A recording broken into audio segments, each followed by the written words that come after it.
Salut tout le monde, c'est Sylvain et j'espère que vous allez bien. Je vous remercie de me retrouver pour votre taroscope du mois de septembre 2022, un mois que je vous souhaite rempli de plein de belles choses. J'ai voulu ce taroscope simple et efficace, c'est pour ça qu'il est organisé de la manière suivante. Écoutez bien, la première carte correspond à votre énergie principale du mois et ensuite vous avez trois cartes qui correspondent au domaine professionnel et trois cartes qui correspondent au domaine sentimental. On terminera le tirage avec une carte de guidance pour vous aider à aller vers ce qui est le plus positif pour vous.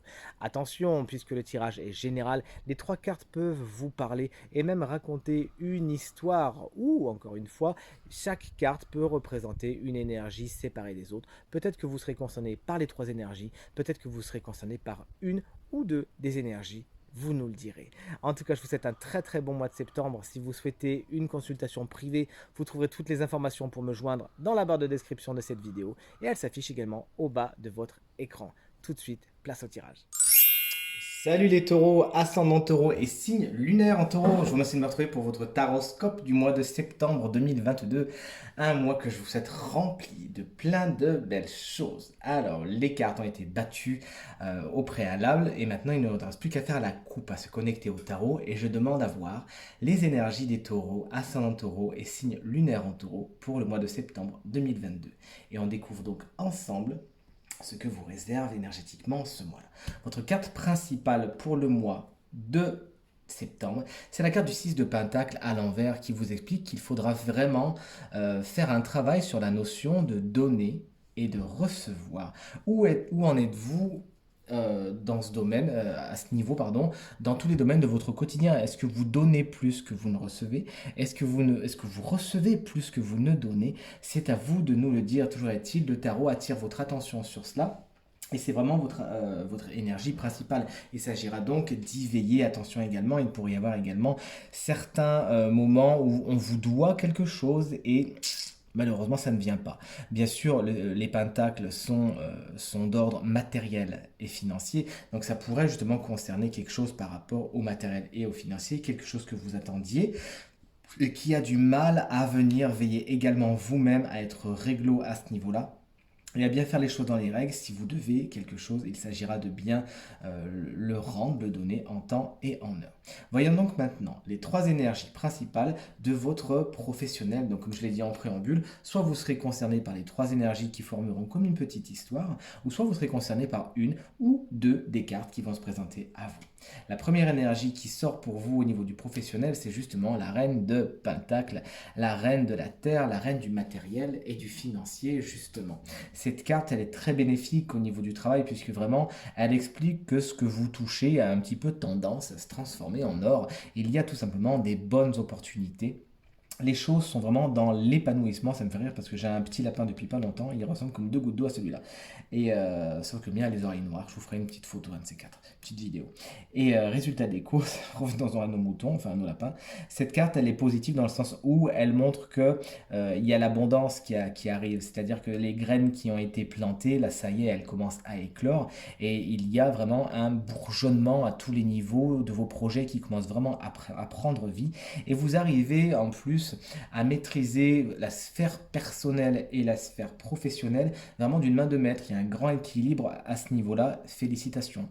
En tant que personnage, vous vous doutez bien que cette personne, cette reine de Pentacle, notamment, c'est souvent un signe de terre, hein, comme vous, donc taureau, vierge ou capricorne, qui saura tout simplement, alors après ça peut être vous, hein, puisque c'est justement un signe de terre, ça peut montrer que vous êtes à votre place dans une espèce de hiérarchie, que vous vous installez sur votre trône et que vous accédez à certaines responsabilités, hein, tout simplement, puisque reine de pentacle, reine de terre, ça peut vous représenter. Mais si c'est pas vous, c'est vraiment quelqu'un qui va être de votre côté, qui va vous donner les moyens d'agir au niveau professionnel et qui sera vraiment un ou une alliée afin de vraiment accéder à ces bonnes grâces. Montrez-lui à quel point cette personne a eu raison de croire en vous. La deuxième énergie qui a décidé de sortir, eh bien c'est la reine de coupe pour le coup. Une autre reine, mais une reine de coupe à l'envers. En tant qu'énergie, cette carte, elle nous dit que vous pourriez être déconnecté, enfin, au niveau sentimental, vraiment en avoir gros sur la patate pour certains taureaux. Les choses émotionnellement, ça vous touche au niveau du professionnel. Il y a des éléments, des événements, des personnes peut-être qui tout simplement Nous avons été coupés, mais nous revoilà, chers amis. Donc des personnes qui pourraient vraiment vous frustrer, vous enquiquiner, et du coup ça joue sur votre émotionnel et ça pourrait vous rendre un petit peu tout simplement moins rentable, moins le cœur à l'ouvrage. Attention donc, tout ce qui est ces commérages, ces trucs, mettez pas le doigt dedans, essayez de vous en préserver tout simplement. Il va falloir également faire appel à votre intuition, même si ça va être dur un moment, pour savoir en qui vous pouvez avoir confiance et en qui vous ne pouvez pas avoir confiance. Parce que si c'est un personnage, cette reine de coupe, qui souvent est un signe d'eau, je dis souvent puisque le tirage est en général, on ne peut pas non plus dire à 100%, on serait dans un tirage privé, là pour le coup je serais un peu plus affirmatif, mais là, 9 fois sur 10, c'est pour ça que je vous dis, ça peut être un autre signe, mais 9 fois sur 10, ça sera signe d'eau, donc cancer, scorpion ou poisson.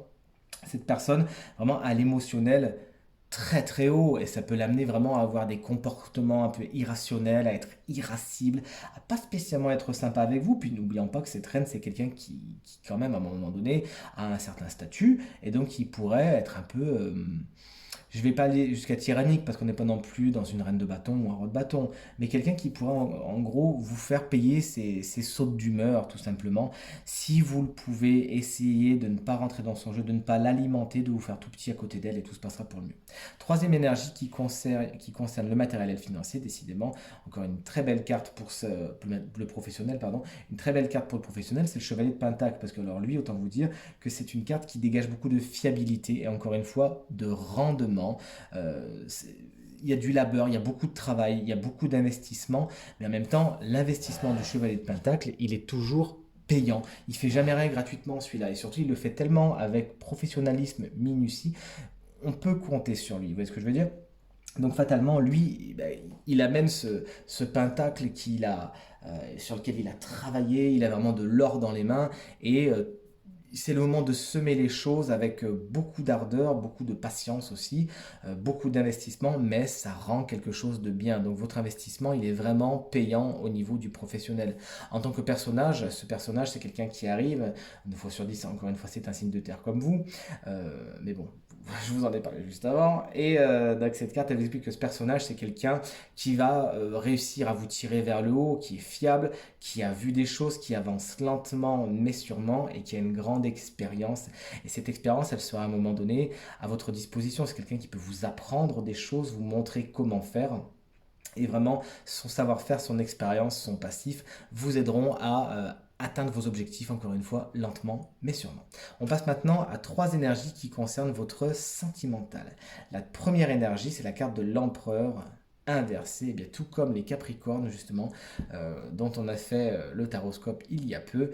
Cette carte, elle vous explique vous avez du mal à construire, les bases ne sont pas spécialement solides ou pas spécialement saines tout simplement, et il y a du mal à se projeter dans une relation déjà existante ou à se projeter dans une relation à venir, d'accord. C'est pas le moment, c'est pas comme ça qu'il faut faire, les choses ne sont pas alignées comme il le faudrait, tout simplement, et c'est pas la bonne chose, tout simplement. Le terrain n'est pas fertile, n'est pas propice au développement de quelque chose, c'est tout. Il y a des décisions qui devraient être prises et qui sont un petit peu mises en suspens, mises à côté, vous n'osez pas vous lancer, etc. Bref, les qualités qu'a l'empereur à la base de décideur, de stratège, eh bien là sont un peu inversées et vous manquent hein, dans cette vie sentimentale. En tant que personnage, attention parce que l'empereur c'est quelqu'un qui est colérique, qui veut que les choses soient faites comme il veut, quand il veut, et qui va servir surtout son intérêt. C'est quelqu'un qui va être un peu exigeant et vraiment tirer la couverture à lui, et parfois vous aurez l'impression qu'il est dans un désir de construire, mais il est surtout dans un désir de construire pour lui, tout simplement. Donc sachez remarquer cette personne et surtout si elle commence à être irascible avec vous, n'hésitez pas à la renvoyer dans les cordes. Deuxième énergie pour le sentimental, c'est l'énergie du 3 d'épée inversé. Heureusement, j'ai envie de vous dire, puisque inversé, cette carte montre que des peines touchent à leur fin. C'est-à-dire que dans ce sens, vous voyez bien que les épées justement qui sont plantées dans ce cœur, entourées de barbelés, on est sur une scène pas très reluisante, hein, effectivement, pas très joyeuse, eh bien, ont tendance à vouloir tomber de ce cœur. Il y a donc des choses qui guérissent, ou du moins qui sont en phase de guérison. Vous allez devoir vous occuper de vous. Certains chagrins sentimentaux qui vous ont quand même pas mal pris la tête, hein, pourquoi pas parce que vous avez peut-être trop donné, il y avait un problème de donner, de recevoir, un problème de déséquilibre au niveau de l'investissement. Peut-être que c'est même avec cette personne, hein, comme on l'a dit, ça peut former une histoire, mais bon, je vous explique en préambule comment comment ça fonctionnait. Et bien là, ça y est, le moment est propice pour s'en remettre. Vous allez pouvoir passer à autre chose puisque ça y est, vous avez mangé votre pain noir. La période de souffrance, de deuil se termine petit à petit et vous allez être prêt à repartir sur quelque chose d'autre. C'est le moment des bilans, c'est le moment d'apprendre certaines choses, de prendre des expériences et pourquoi pas malheureusement parfois des leçons, parce que les leçons, vous savez, souvent se prennent à la dure, et donc d'en faire quelque chose qui vous permettra d'aller vers la meilleure version de vous-même. Et la troisième énergie de votre sentimental, eh bien regardez, c'est cette reine de bâton, il y a du monde, décidément, regardez, les trois reines sont alignées. Trois reines sont alignées dans votre tirage, félicitations, c'est de bon augure. Cette reine de bâton vous confère beaucoup, en tant qu'énergie, de charisme, de dynamisme et surtout de séduction. La reine de bâton est la séductrice. Il y a un côté séducteur en vous. Vous avez envie de séduire. Pour certains taureaux, c'est des sorties, c'est des inscriptions sur des sites si vous êtes célibataire. C'est ce genre de choses. Il y a le côté je veux me faire voir, je me fais beau, je me fais belle afin de séduire la personne ou les personnes qui m'intéresse. C'est une énergie feu qui va vraiment jaillir de vous et il y a une espèce de renouveau de côté magnétique qui va pouvoir émaner de certains taureaux au mois de septembre, tant mieux. Mais ça peut être également une personne que vous rencontrez, auquel cas il y a de grandes chances qu'elle soit signe de feu, donc c'est-à-dire bélier, lion et sagittaire. Et cette personne aura un effet vraiment magnétique sur vous et vraiment ce côté j'ai envie d'aller vers cette personne, j'ai envie d'aller vers cette personne. Donc effectivement, si on voit une histoire qui se crée ici, on voit quelqu'un qui ne vous convenait pas, une période de deuil et ensuite quelqu'un, vous avez envie de vous remettre en selle. Tout simplement, la selle elle est juste au-dessus en plus, donc ça tombe bien. Une personne qui est solaire, qui est magnétique, qui est drôle, qui est joviale, qui a toujours envie de faire des choses. Et là, c'est cette personne qui s'annonce pour vous au niveau du sentimental pour le mois de septembre 2022. Je vais vous laisser avec une dernière énergie, une énergie de guidance, c'est l'énergie de la tromperie, mais de la tromperie à l'envers. Donc ça tombe bien puisque ça veut dire le contraire de la carte à l'endroit. Là, ça explique que vous passez à côté de. Une période se termine où vous avez pu vous sentir floué, spolié, trompé justement, et c'est terminé, ça pourrait justement correspondre à ce 3 d'épée à l'envers, vous passez à autre chose, vous avez appris certaines choses, peut-être dans la douleur, vous en tirez des leçons, vous en tirez des expériences qui vous permettent de ne plus vous tromper cette fois-là, notamment de ne plus vous tromper vous-même, puisque c'est la deuxième interprétation de cette carte, ne pas vous tromper vous-même, savoir ce que vous voulez vraiment, et ne pas vous vendre au premier ou à la première venue, et ce dans tous les domaines de votre quotidien. Sachez ce que vous voulez et allez vers ce qui vous correspond pour de vrai, ne mettez pas des masques, ne faites pas les choses pour faire plaisir aux autres, parce que de toute façon, ça ne marchera pas. Donc soyez vraiment honnête et authentique envers vous-même. Toujours est-il, une période un peu sombre où vous avez peut-être été un petit peu floué se termine, tant mieux. À partir de maintenant, reine de bâton, s'il vous plaît, laissez sortir tout le soleil qui est en vous. Et c'est tout ce que vous attirez en retour. Très bon mois de septembre.